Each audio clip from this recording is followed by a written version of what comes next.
The morning sun streamed through the floor-to-ceiling windows of Palmer Technologies' executive floor as I watched my sister Alexandra strut into my office, flanked by 2 security guards.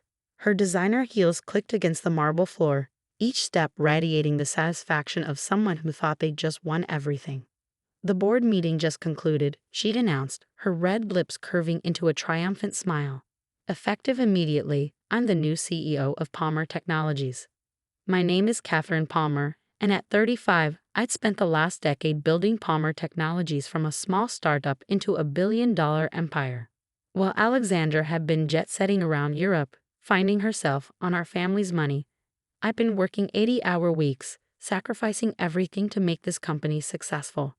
I kept my expression neutral as I studied her face, seeing the same calculating look I remember from our childhood when she'd take credit for my achievements. The board voted unanimously, she continued, clearly disappointed by my lack of reaction. They agreed the company needs fresh leadership. Fresh leadership. That's what she called secretly meeting with board members for months, undermining my decisions, and orchestrating my removal. I had known this was coming. The whispered conversations that stopped when I entered rooms, the sudden cancellations of long-standing lunch meetings, the way certain board members couldn't quite meet my eyes anymore.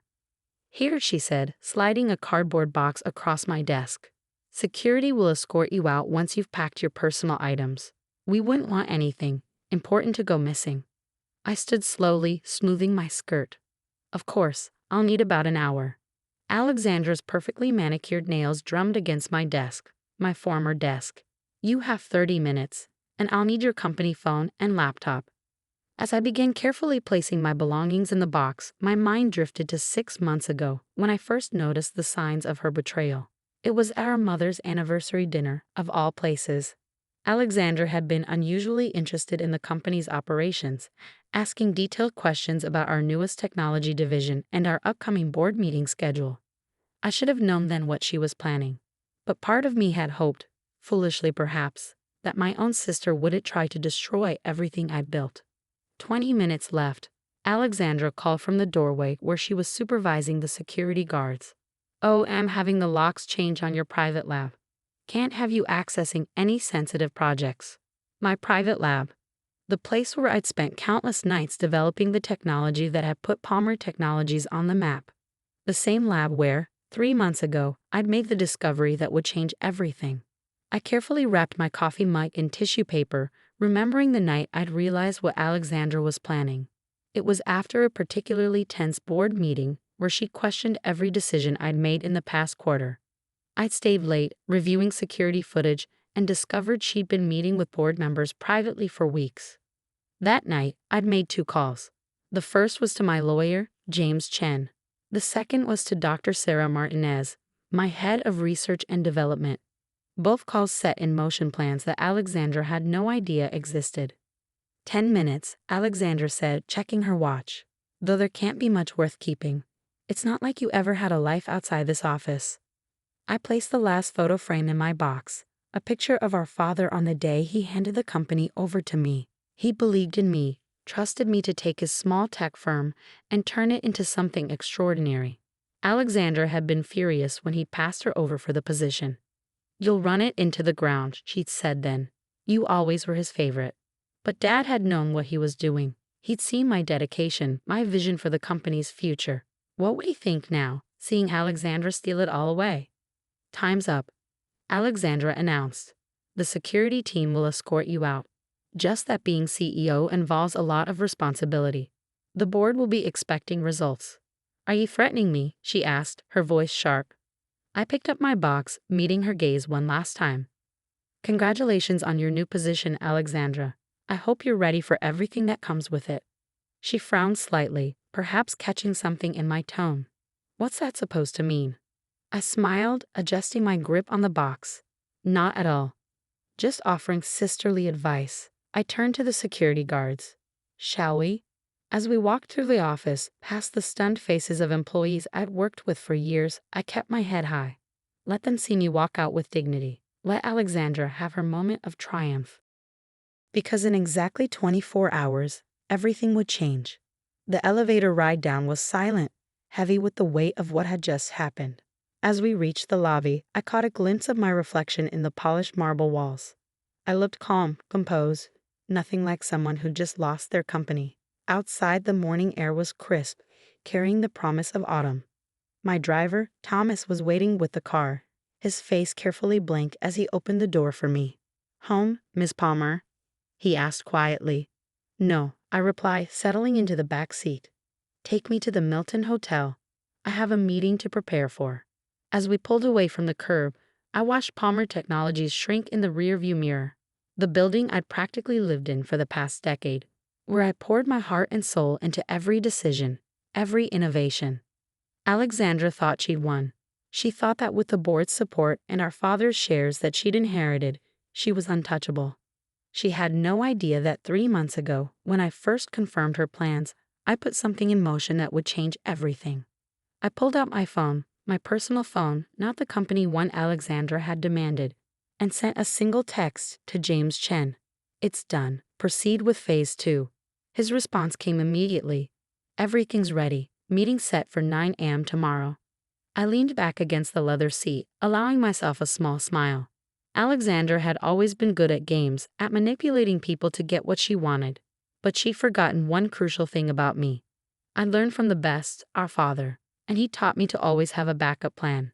The Milton Hotel's executive suite had been my home away from home for the past month, ever since I'd moved my most important documents and research out of the office.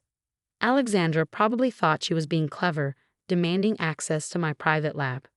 She had no idea that everything of value had already been relocated. As I set my box of office belongings on the suite's dining table, my phone buzzed with a text from Dr. Martinez. "Team assembled and ready. All data secured." Good. Sarah had been instrumental in helping me prepare for this day. As my head of R&D, she'd seen firsthand how Alexandra had tried to undermine our latest projects. She'd also been the one to help me document everything. I walked to the window, looking out over the city I'd helped shape through Palmer Technologies' innovations. In the distance, I could see our company's logo illuminated against the morning sky. By this time tomorrow, that logo might mean something very different. A knock at the door interrupted my thoughts. It was James Chen, my lawyer, carrying a thick manila envelope. "Everything's prepared," he said without preamble, spreading documents across the table. "The patent applications were approved last week. We can move forward whenever you're ready." I picked up one of the papers, scanning the technical specifications I knew by heart. 3 months ago, in my private lab, I'd made a breakthrough that would revolutionize quantum computing. It was the kind of discovery that comes once in a lifetime, and I kept it completely off Palmer Technologies' books. "Alexandra has no idea this exists?" James asked, though he already knew the answer. I shook my head. "No one does, except for Sarah's core team. We developed it independently using private funding. It has nothing to do with Palmer Technologies." James smiled grimly. "The board is going to regret their decision when they realize they just lost exclusive rights to the biggest technological advancement of the decade." "They're going to regret a lot of things," I said quietly, remembering Alexandra's smug expression as she'd handed me that cardboard box. "But first, we need to make some calls."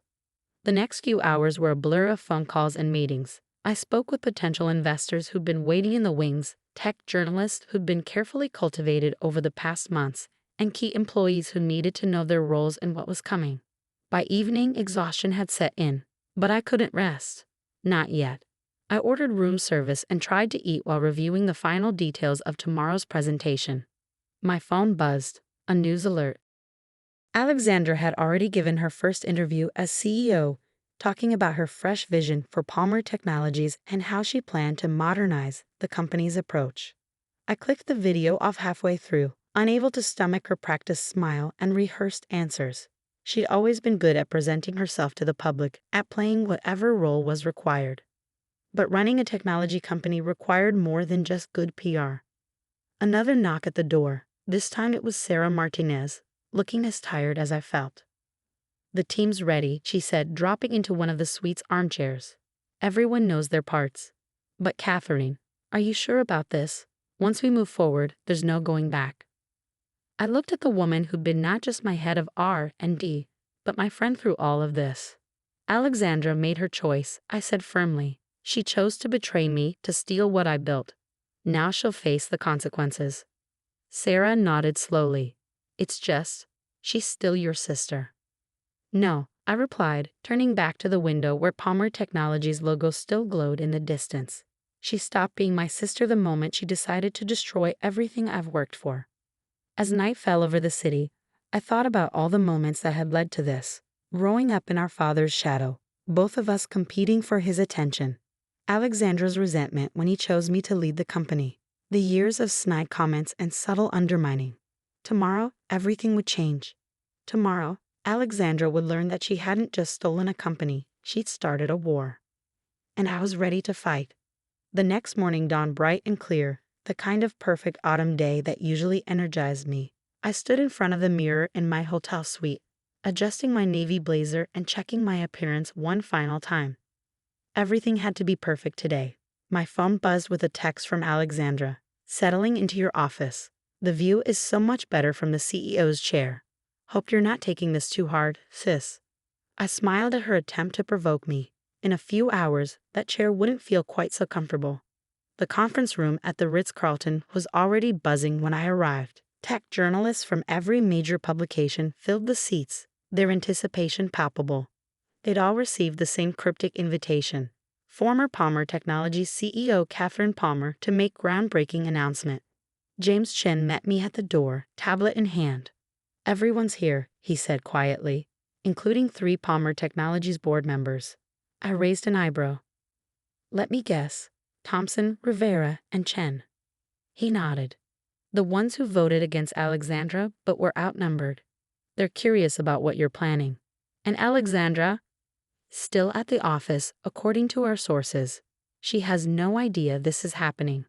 Perfect. I checked my watch, 8:57 a.m. In 3 minutes, the live stream would begin, broadcasting this announcement to every major tech outlet and, more importantly, to every screen in Palmer Technologies headquarters. Sarah appeared at my elbow, looking sharp in her business attire. The demo is ready, she said. Team standing by. I took a deep breath, squaring my shoulders. Let's begin. The lights dimmed as I walked to the podium, camera flashes creating a constellation of light. I could feel the energy in the room, the anticipation of something big. Good morning, I began, my voice clear and steady. Thank you all for coming on such short notice. Yesterday, as many of you know, I was removed as CEO of Palmer Technologies in what was described as a leadership transition. Cameras clicked rapidly as I continued. What you don't know is that 3 months ago, I made a discovery that will revolutionize the field of quantum computing. A discovery that wasn't developed under Palmer Technologies, but independently through my own research and private funding. The room grew absolutely silent. I clicked the remote, and behind me, the screen came to life with technical specifications and test results. Ladies and gentlemen, I present to you the Q-Core processor, the first truly stable quantum computing chip, capable of performing calculations that would take traditional supercomputers centuries to complete. The silence exploded into chaos as reporters began shouting questions. I held up my hand, waiting for quiet. This technology represents a leap forward that will transform everything from medical research to climate modeling. And I'm here to announce the formation of a new company, Quantum Dynamics, which will bring this technology to market. I pause, letting the news sink in. I'm also pleased to announce that we've secured series of funding of $500 million from a consortium of investors, and that Dr. Sarah Martinez, formerly of Palmer Technologies, will be joining as our Chief Technology Officer, along with her entire research team. He chuckled. Yes, well, I never managed anything quite like this. Listen, Catherine, I know things have been difficult with Alexandra, but what she did, taking the company like that, I want you to know I had no idea she was planning it. I know, Dad. The board is in chaos, he continued. Half of them are threatening to resign.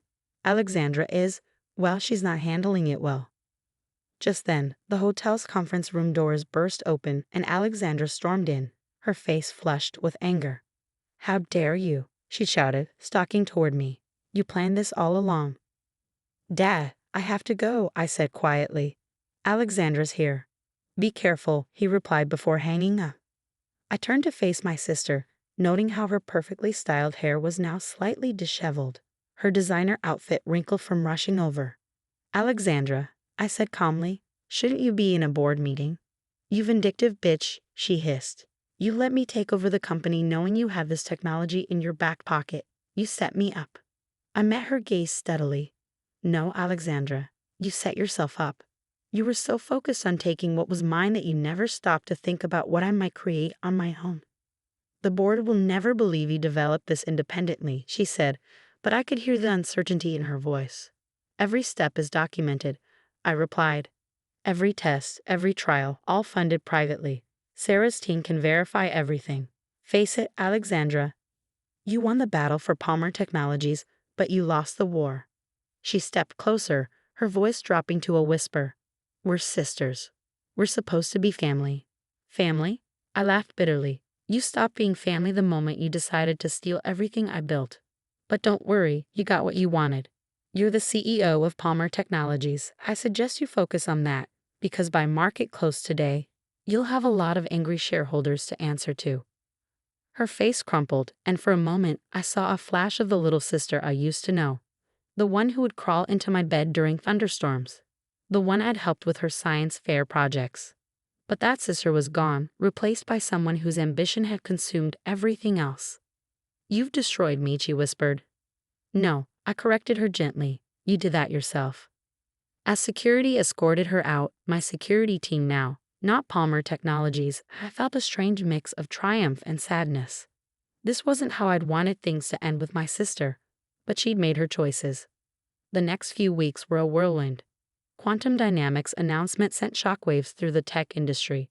Our investor list grew, and talent from around the world began reaching out, wanting to be part of what we were building. Palmer Technologies' stock continued to fall as key employees resigned to join my new venture. Alexandra managed to hold onto her position as CEO, but the board's confidence in her was shattered.